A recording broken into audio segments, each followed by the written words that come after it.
पिंपरी आश्रमशाळेतील बेपत्ता विद्यार्थ्यासोबत घडलं खूप भयंकर. त्र्यंबकरांच्या पायाखालची वाळू सरकली.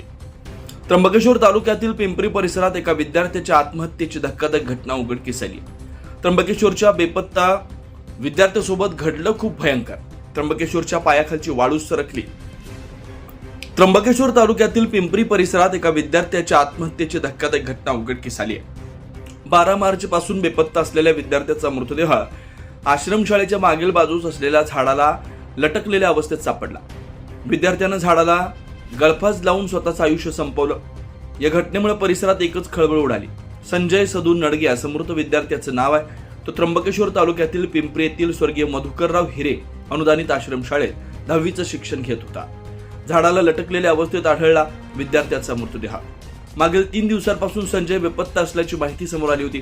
विद्यार्थ्याचा शोध सुरू असताना आश्रमशाळेच्या मागील बाजूस असलेल्या झाडाला गळफास घेतलेल्या अवस्थेत त्याचा मृतदेह आढळून आलाय. ही माहिती मिळताच त्र्यंबकेश्वर पोलिसांनी घटनास्थळी धाव घेत मृतदेह खाली उतरवून पंचनामा केला.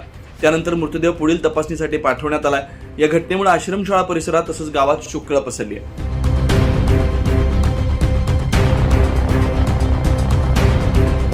24 लाईव्ह महाराष्ट्र न्यूजसाठी जयवंत हागोटे.